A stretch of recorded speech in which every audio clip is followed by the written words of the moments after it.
Hallelujah. Hallelujah. परमेश्वर का प्रेम और प्रभु यीशु मसीह का अनुग्रह और शांति आप सबके साथ रहे। आमीन। प्रभु का धन्यवाद करता हूँ आज के दिन के लिए कि प्रभु ने एक बार फिर मुझे इस घर में लाया और एक बार फिर यह मौका बख्शा कि मैं उसके नाम को ले सकूं। और जैसे हम सब लोग जानते हैं कि ये समय कौन सा है जहाँ पे हम घर घर प्रार्थना कर रहे हैं? खुद इंकारी का दिन, खुद इंकारी का दिन है ना, रोज़ों के दिन, लैंड डेज, ये तो मालूमात है। पुनरुत्थान का दिन है ना, जो हम सब के लिए एक ऐसी आशीष को लेके आया है जो हम चाहकर भी स्वयं नहीं पा सकते थे। वो है सैल्वेशन, उद्धार। और वो किसके द्वारा क्रियान्वित होता है? यीशु मसीह के द्वारा। यीशु मसीह कौन है? परमेश्वर के पुत्र, परमेश्वर के पुत्र है ना। और हम प्रभु का धन्यवाद करते हैं। आज जो वचन पढ़ा गया वो वचन पढ़ा गया कहाँ से? लूका रचित सुसमाचार उसका 19वां अध्याय और उसकी 1 आयत से 10वीं आयत तक। यहाँ पे जो वचन पढ़ा गया वो एक ऐसे व्यक्ति के बारे में वर्णन है जो परमेश्वर का ही जन कहलाता है। क्या कहलाता है? परमेश्वर का ही जन कहलाता है, पर लेकिन परमेश्वर को उसने देखा नहीं, परमेश्वर को उसने जाना नहीं। परमेश्वर की पहचान तो है पर लेकिन परमेश्वर को उसने स्वीकारा नहीं था तब तक। तो एक ऐसा वर्णन है ना, तो उसका नाम क्या था? जक्कई। और प्रभु का वचन बताता है वह यरीहो में प्रवेश करके जा रहा था। वहां जक्कई नामक एक मनुष्य था जो चुंगी लेने वालों का सरदार था और धनी था।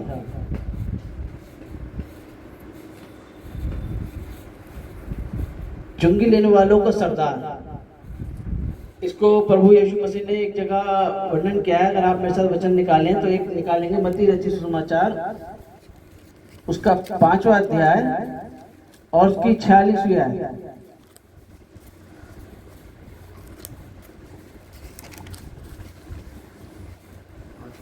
पाँच की 46। यहाँ इस पर लिखा है क्योंकि यदि तुम अपने प्रेम रखने वाले ही से प्रेम रखो तो तुम्हारे लिए क्या फल होगा? क्या महसूल देने वाले भी ऐसा ही नहीं किया करते? जी थैंक यू भाई साहब। मैं भाई साहब का बड़ा तहे दिल से धन्यवाद करता हूँ कि उनके गाइडेंस में ये मुझे बड़ा मौके देते हैं कि मैं प्रभु में आगे की ओर बढ़ूँ। और ये आज उन्हीं की ब्लेसिंग है, प्रार्थनाएं हैं और आप सबकी भी कि मैं प्रभु में होकर उनके समक्ष बैठा हुआ हूँ, आप सबके सामने खड़ा हुआ प्रभु के नाम को ले पा रहा हूँ। जो अभी पढ़ा गया तो प्रभु का वचन कहता है कि वो अपनों से प्रेम रखते हैं। महसूल लेने वाले भी क्या ऐसे ही नहीं करते? आज जब मैं प्रेम के संदर्भ में सोच रहा था तो मैं एक बात सोच रहा था कि प्रेम कहने में तो बड़ा छोटा सा शब्द है ना, और इसकी व्याख्या बेनता है। पहला यूहन्ना उसका 4वां अध्याय उसकी 8वीं आयत में लिखा है परमेश्वर प्रेम है ना, लिखा है परमेश्वर प्रेम है। और परमेश्वर को एक लाइन में ऐसे संबोधित करके वो अपनी पूरी बात कह देता है। पर लेकिन इस प्रेम की विस्तृत जो गणना अगर की जाए तो ताउम्र निकल जाती है। और किसी को प्रेम करना ना बेहद ही कठिन है। मौखिक तौर से तो हम बहुत कुछ कह देते हैं, पर आंतरिक तौर से किसी से प्रेम जताना, उसके लिए अपने आप को डेडिकेट कर देना, उसके लिए अपने पूरा जीवन समर्पित कर देना, तन मन धन से उसकी सेवा में अपने जीवन को व्यतीत कर देना, it is not easy task, है ना। क्योंकि हम सब इंसान हैं और हमारे अंदर सबसे ज्यादा अभिलाषाएं हैं, इच्छाएं हैं, बातें हैं, गुनाह है, बात इतनी चीजें भरी पड़ी है। पर लेकिन जब परमेश्वर के निकट आते हैं तो उस प्रेम से प्रभु हमें अवगत कराता है जो सर्वमान्य है। इसे बाइबल के अंतर्गत हमें अगापे प्रेम के तहत बताया जाता है ना, जो सर्वश्रेष्ठ है। और वही प्रेम प्रभु हम सबसे चाहता है कि हम भी उसके प्रेम से लबरेज हो जाएं। जब हम किसी से प्रेम करते हैं ना तो बड़े ही विरोधाभास की परिस्थितियां होती हैं। पर लेकिन ये जो महसूल लेने वाला था ना, इसको जो वर्णित किया प्रभु ने, तो वो उस कैटेगरी का व्यक्ति था जो अपने ही लोगों से प्रेम रखता था। है ना, क्योंकि उसका जो कार्य जो था वो क्या था, चुंगी लेता था। चुंगी किसके लिए लेता था? रोमन्स जो उस समय में वहाँ पे आधिकारिक तौर से रहते थे, उनके लिए क्या कहते हैं, वो क्या करता था, एक टैक्स कलेक्टर के तौर पे था, है ना, लोगों से चुंगी लेना, टोल टैक्स। तो टोल टैक्स देना पड़ता है, ऐसे वहाँ पे टोल टैक्स देना पड़ता था। पर लेकिन वो अपने इस जीवन शैली से शायद उस प्रकार से पूरी तरह से खुश नहीं था।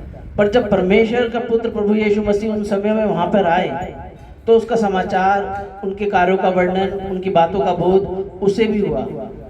आज हम अपने जीवन को जो भी जीते हैं, जैसे भी जीते हैं, पर लेकिन एक असमंजस की स्थिति हमारे जीवनों में लगातार बनी रहती है। बहुत सारी बातें, बहुत सारी सोचें, बहुत सारी चिंताएं, बहुत सारी ऐसी परिस्थितियां जिनसे हम पार नहीं हो पाते, और लगातार हम क्या करते हैं, चिंतित रहते हैं। पर लेकिन जब हमारे जीवन में परमेश्वर का वचन, परमेश्वर की संगति पहुंचती है, तो हम उससे क्या होते हैं, आनंदित होते हैं, धन्यवादित होते हैं। और उस समय जो ये चुंगी लेने वाला था, प्रभु के समाचारों से, उसके वचनों से इतना हर्षित हुआ, इतना आनंदित हुआ कि प्रभु को जानने के लिए उसने क्या करा, गुलर के पेड़ पे चढ़ गया।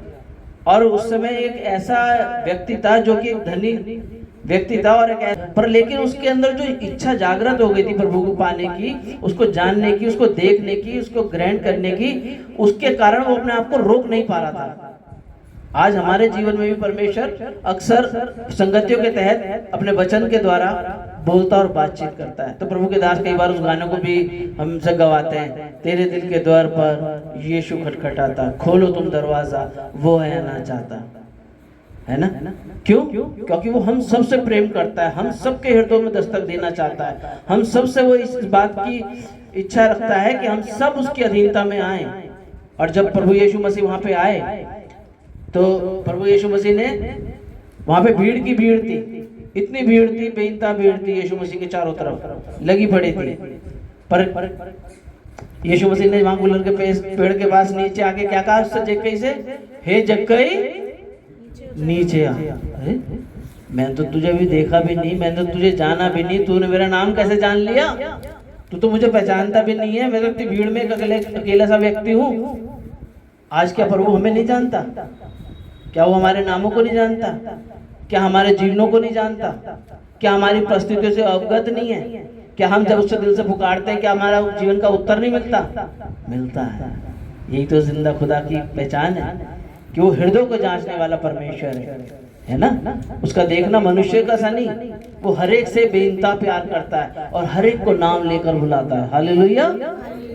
हर एक को नाम लेकर बुलाता है, वो हर एक को चाहता है कि परमेश्वर की अधीनता में आ जाओ, उसके प्रेम को अपने जीवन में स्वीकार लो, जिसको देने के लिए वो स्वर्ग से मनुष्य के रूप में पृथ्वी पर आ गया और परमेश्वर पिता की पवित्र इच्छा को पूरा किया।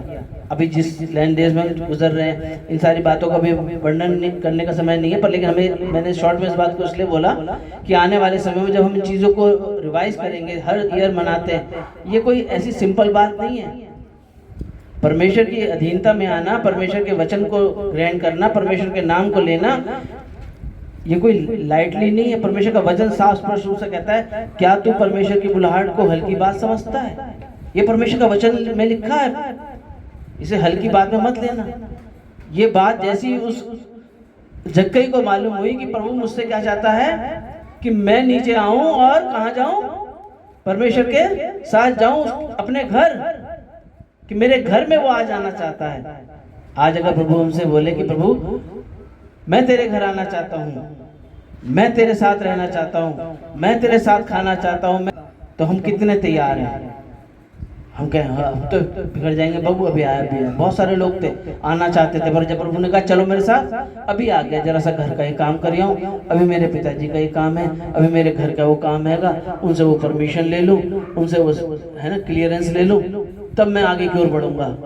कहीं ना कहीं ऐसे परिस्थितियां जीवन की बनी रहती हैं और हम प्रभु के उस बुलाहट को, उसकी उस दया को, उसकी उस करुणा को अपने जीवन में ग्रहण नहीं कर पाते। पर जक्कई ने इस बात को समझा। आज हमारे घर में प्रार्थना सभा है, आज मैं किसी के घर में प्रभु का दास कहते हैं कि मुझे तेरे घर जाना है, चलो मैं यहाँ से अब मैं क्या कहते हैं किसी के भी घर जाना है, रेचल तेरे घर चलना है, रेचल ऐसे तो कहते हैं यहाँ, पर उसकी तैयारी क्या है? या मैं कह दूं कि 2 दिन के बाद फिर यहाँ पे किसी के घर जाना है, प्रभु के नाम में मुझे वहाँ पे आना है, इबादत करनी है, तो शायद एकदम से हम हक्के बक्के हो जाएं, इतना हम समझ ना पाए। पर प्रभु के लोग जो प्रभु से प्रेम करते हैं वो इन बातों के लिए अपने आप को तैयार करते हैं। अभी हम जब लैंडेज की इन दिनों में घर घर प्रार्थना कर रहे हैं ना, तो एक प्रार्थना में एक विषय हमारा बादस्तूर लगा हुआ है, वो क्या है कि हे परमेश्वर आज जिस घर में प्रार्थना है वहां तेरा कल्याण पहुंचे, और उसके साथ जिन आने वाले दिनों में जिन घरों में प्रार्थना सभाएं हैं वो अपने आप को क्या करें, तैयार करें। आज भी बहुत सारे ऐसे घर हैं जिन्होंने अपने नाम भी शायद नहीं दिए, कई बार कई होंगे तो भाई साहब ने इंसिस्ट करें, है ना, लास्ट मोमेंट में लोगों के नाम आए, शायद बीच में लैंड डेज में आए हैं, और उसके बाद भी बहुत सारे लोग अपने आप को उस प्रकार रेडी नहीं कर पाते। पर प्रभु का वचन बताता है, परमेश्वर का वचन, परमेश्वर का सैल्वेशन, परमेश्वर का उद्धार, परमेश्वर की संगति, उसका रहम, उसका अनुग्रह ऐसे ही नहीं आता। उसके लिए हमें क्या करना पड़ता है, प्रार्थना करनी पड़ती है।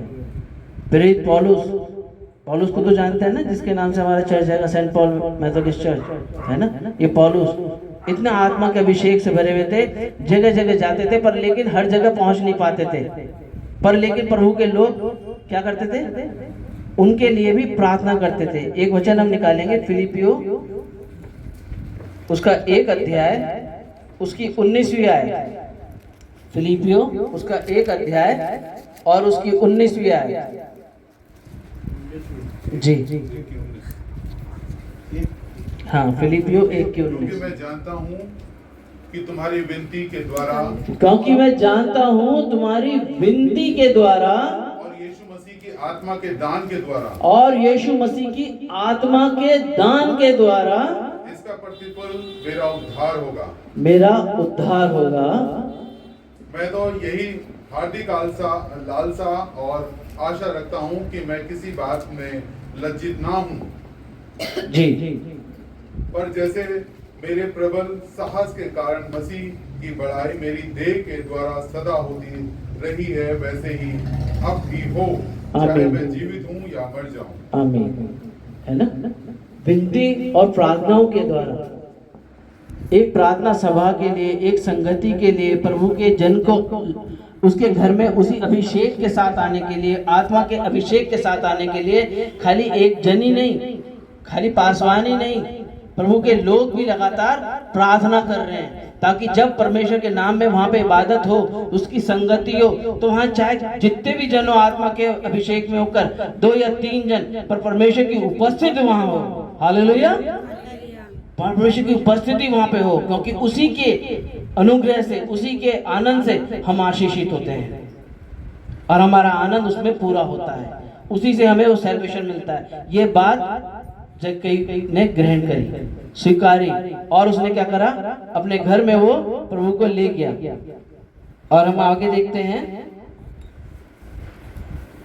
क्योंकि मेरे लिए जीवित रहना मसीह नहीं जी, इधर 19 की 7 पढ़ेंगे। यह देखकर सब लोग कुड़कुड़ाने लगे, कुड़कुड़ा कर कहने लगे, वह तो एक पापी मनुष्य के यहाँ जा उतरा है ना। क्योंकि वहाँ पे जो थे बहुत सारे ज्ञानवान थे, जानकारी रखते थे, बहुत सारी बातों का बोध रखते थे। तो प्रभु का वचन क्या कह रहा है कि वो सब कुड़कुड़ाने लगे कि यार तो पापी के घर चला गया, है ना, वो तो कभी चर्च आता नहीं, किसी बातों में कुछ करता नहीं, किसी एक्टिविटी में उसका कोई भाग है नहीं, और ये जो है क्या कहते हैं, वो उसके साथ जा रहा है। ये अगर परमेश्वर के आत्मा से भरा होता तो समझ जाता कि कहाँ जा रहा है। पर प्रभु क्या कह रहा है कि लोग कुड़कुड़ाने कर कहने लगे, यह तो एक पापी मनुष्य के यहाँ जा उतरा है। जी, जक्कई ने खड़े होकर प्रभु से कहा, जी हाँ, हे प्रभु, देख मैं अपनी आधी संपत्ति कंगालों को दे देता हूँ। जी 1 मिनट, हाँ, थैंक यू सो मच। एक वचन निकालेंगे हम, यूहन्ना उसका 1 अध्याय और उसकी 11वीं आयत। जी, प्रेज़ द लॉर्ड। वे अपने घर आया और उसके अपनों ने उसे ग्रहण नहीं किया। हालेलुया। वो अपने घर आया। घर आया, सर्वप्रथम कहाँ आया? अपने ही लोगों में आया, अपने ही लोगों में आया, अपने ही लोगों में आया, अपने ही घरों में आया, और उसके अपनों ने ही उसे ग्रहण नहीं किया। किस प्रकार की उस टाइम परिस्थिति होगी कि परमेश्वर जो सैल्वेशन देने आने आया है, सारी आशीषों को प्रदान करने आया है, पर हमारे मन इतने कठोर हैं, जबकि हम सारे वचन के ज्ञाता हैं, ज्ञान रखते हैं, पर लेकिन परमेश्वर को स्वीकारने में असमर्थ हैं। एक पापी जिसे लोग पापी बता रहे थे, कुड़कुड़ा रहे थे उसके जीवन शैली को लेकर, पर लेकिन परमेश्वर ने उसके स्वीकार लिया, उसकी मन की चाह को महसूस कर लिया और उसको क्या कर लिया, एकदम उसको नाम लेकर पुकारा, जिसके लिए जक्कई भी क्या हो गया, अचंभित हो गया कि प्रभु ने मेरे नाम को कैसे जान लिया। क्यों? क्योंकि वो परमेश्वर जो परमेश्वर है, वो मुझका देखना कैसे है, हृदय को जांचने वाला परमेश्वर है, मनुष्य को देखने वाले नहीं, हृदय को जांचते। आज अगर हम सच्ची पुकार से परमेश्वर को पुकारते हैं, सच में उसके लिए प्रार्थना करते हैं, उस इबादत के लिए अपने हृदय को खोलते हैं, तो परमेश्वर तो ऐसे लोगों को ढूंढ रहा है, वो तो चाह रहा है कि ऐसे लोग मुझे मिले। क्यों? क्योंकि यूहन्ना 4:24 में लिखा है कि परमेश्वर आत्मा है और वो आज भी ऐसे आराधकों को ढूंढता है जो उसकी आराधना आत्मा और सच्चाई से करें, सच्चाई से करें। हो सकता है कि आपने कई बार एक गाना गाया हो, आज भी ये गाने को गा रहे हैं, पर लेकिन आज भी हमारे अंदर इतनी कैपेबिलिटी नहीं है कि हम उसकी गानों की सारी आयतों को, वर्सेस को बिना देखे गा लें या उसको बहुत गहनता से समझ लें। कितने वचन हमें याद हैं, कितने वचनों से हम परमेश्वर में लबरेज हैं, कितने वचनों को लेकर हम परमेश्वर के नाम में होकर तमाम बातों को, जीवन को जीते हैं। प्रभु हमसे इस सारी बातें चाहता है, पर जक्कई ने इस बात को स्वीकार लिया, है ना। वहां पे लोग कुड़कुड़ाने लगे, पर परमेश्वर ने उन सारी बातों को नजरअंदाज कर जिस कार्य के लिए वो आया था, उस कार्य को करने के लिए उसने अपने आप को वहां पे प्रदर्शित किया। यूहन्ना 5वां अध्याय और 40वीं आयत और पढ़ देंगे। फिर भी तुम जीवन पाने के लिए मेरे पास आना नहीं चाहते। जी, थैंक यू। प्रभु क्या कह रहा है कि ये सारी बातें देखकर तुम्हारे जीवन में जो आशीष है, ब्लेसिंग, सारी बातें तुम्हारे जीवन जो प्रभु देता है, इसको जीते हुए तुम्हारे बड़े बुजुर्ग सब लोग जीते चले आए हैं उस विश्वास के धरोहर पर उसके बाद भी हमारा मन कैसा है, कठोर है। हम परमेश्वर की हजूरी में आना नहीं चाहते। आज हमारे चर्चेस में, हमारे लगों में, संगतियों में कुछ एक जन ही हैं, कुछ एक जनी है, बहुत दूर पड़ जाता है, बहुत ज़रूरत हो जाती है ना। चर्च के अंदर एक्टिविटीज़ में बड़ी बातें होती हैं, चर्च के वर्क देखा जाए तो पता नहीं कितना काम पड़ा है। पहले हमारे यहाँ पे एक स्पेशल डे हम क्या करते थे, वो था श्रमदान। फैमिली बाय फैमिली आती थी और आके वहाँ पे चर्चेस में अपनी सेवा को देती थी। डेडिकेटेड तौर से वहाँ पे और एक्टिविटीज की जाती हैं जिससे कि प्रभु की महिमा हो। पर लेकिन धीरे धीरे धीरे धीरे सारी बातों में तब्दीली हो गई। हम सब कुछ देखते हैं, परमेश्वर से मांगते हैं, जैसी परिस्थिति होती है ना तभी हम गिड़गिड़ाने लगते हैं, प्रभु से लौ लगाने लगते हैं, प्रभु हमारी सहायता कर, हमारी प्रार्थना को उत्तर दे, हमारे जीवन में ये कार्य कर। और प्रभु इतना दयावंत है, दयालु है कि वो हमारी प्रार्थनाओं को खाली नहीं जाने देता, क्योंकि प्रभु का वचन लिखा है भजन संहिता 51:19 में कि वे टूटे और पिसे हुए हृदय को तुच्छ नहीं जानता। जब हमारे हृदय से परमेश्वर की निकटता में पुकार होती है तो उसका उत्तर हमारे जीवन में जरूर प्रभु प्रदान करता है। प्रभु का वचन आगे कहता है, जक्कई ने खड़े होकर प्रभु से कहा, हे प्रभु देख, मैं अपनी आधी संपत्ति कंगालों को देता हूँ, यदि किसी का कुछ भी अन्याय करके ले लिया है तो उसे चौगना फेर देता हूँ। हालेलुया। कितना आनंदित हो गया था एक ऐसा व्यक्ति जो लगातार सिर्फ धन संपत्ति कमाने के लिए लगातार प्रयासरत था, रात दिन, है ना। और उसने इतना अर्ज कर लिया था कि उसे पता था कि मैंने अन्याय के साथ भी बहुत सारा कमाया हुआ है। पर जब परमेश्वर की उपस्थिति को अपने जीवन में उसने ग्रहण कर लिया तो उसका आनंद इतना बड़ा था कि उसके सामने सारी बातें क्या हो गई थी, निरर्थक हो गई थी। हालेलुया। सब कुछ निरर्थक हो गया था। आज लोग इसी बात का आंकलन करते हैं, अरे ये नहीं है, वो नहीं है, वो नहीं। अरे कुछ भी नहीं है तो भी कोई फर्क नहीं पड़ता। अगर प्रभु नहीं है तो सब कुछ होने के बाद भी बेकार है। हालेलुया। यही बात जक्कई ने इस बात को समझा और प्रभु का जन था। इसलिए मैं कह रहा हूं क्योंकि वो व्यवस्था का ज्ञाता था। ये व्यवस्था के अंतर्गत आता था कि कोई किसी से अन्याय करके, झूठ से या किसी और तरीके से अगर तुमने किसी का धन अर्जित किया है या गुनाह किया है, पाप किया है, तो उसका जो प्रोसीजर था, जो परमेश्वर की ओर से ठहराया गया था, वो था चौगुना, 5 गुना फेर देना। अब सोचो, आप किसी का हक मारते हो या किसी के ऐसे कार्य करते हो जिससे तुम्हारा अपना निजी भला हो जाए या किसी और तुम्हारे जानने वाले की कहते हैं संतुष्टि हो जाए, तो क्या होगा? उसके लिए तुम एक क्राइटेरिया में इंक्लूड हो जाते हो। क्यों? क्योंकि परमेश्वर का वचन तो व्यवस्था के अनुसार लिख दिया गया है और वो व्यवस्था जो प्रभु ने ठहरा दी है वो कदापि भी हट नहीं सकती। आज जो व्यवस्था नहीं है तो क्या परमेश्वर की व्यवस्था, जो ये आकाश, तारे, सूरज है ना, पृथ्वी, सब चीजें बादस्तूर उसी व्यवस्था के अंतर्गत आते नहीं है क्या? वो सब अपने समय पे सारे कामों को निरंतर करते हैं। क्यों? क्योंकि वो परमेश्वर ने व्यवस्था ठहराई हुई है। भजन संहिता 19 के अंदर इस बात का बहुत अच्छी तरह से वर्णन है, इस बात को बहुत अच्छी तरह से बताया जाता है। और यीशु मसीह ने भी क्या कहा? क्या मैं व्यवस्था को खत्म करने आया हूं? प्रभु यीशु मसीह ने कहा मत्ती 5 उसकी 17वीं आयत में क्या लिखा है? मत्ती 5 उसकी 17 और 18वीं आयत एक बार पढ़ते हैं। ये ना समझो ये ना समझो कि मैं व्यवस्था को भविष्यवक्ताओं की पुस्तकों को लोप करने आया, भविष्यवक्ताओं की पुस्तकों को लोप करने आया हूं, बल्कि उन्हें लोप करने नहीं परंतु पूरा करने आया हूँ। क्योंकि ये व्यवस्था पहले नहीं थी। अब ये व्यवस्था कैसे पूरी हुई उसके जीवन में? अब प्रभु को स्वीकार लिया, प्रभु का नाम ले लिया, हो गई मेरे लिए क्लियरेंस, अब मेरा उद्धार आ गया, मेरा सैल्वेशन आ गया। नहीं, उसने कहा प्रभु मैं अभी छोड़ देता हूँ जो मैंने कमाया था, जिसमें मेरा दिल लगा था, मेरी जान लगी थी, मैं सारे काम इसी के तहत कर रहा था, चौगुना फेर देता हूँ। आधी संपत्ति कंगालों को ऐसी बांट दी उसने, और जिससे ले लिया उसका चौगुना फेर दिया। कितना बड़ा दिल हो गया एकदम उसका, कितना ब्लेस्ड हो गया वो अपने अंदर प्रभु की संगति से। और प्रभु ने क्या कहा? आज इस घर में उद्धार आया है। हालेलुया। आज इस घर में उद्धार आया है। तो जब तक हम अपने अंदरूनी तबीयतों को और उन बातों को जो गुनाह की हैं, चाहे हम कितना लपेटे रखें, वो सल्वेशन को हम नहीं कर सकते। नाम लेते रहें, उससे कोई फर्क नहीं पड़ता। जब आप प्रभु को स्वीकारना चाहते हो तो आपको अपना क्या करने का? खुद इनकार करना पड़ेगा, त्याग करना पड़ेगा उन सारी बातों से, उन सारी चीजों से जो तुम्हें परमेश्वर की निकटता में बढ़ने से रोकती हैं। हालेलुया। प्रभु का वचन कहता है,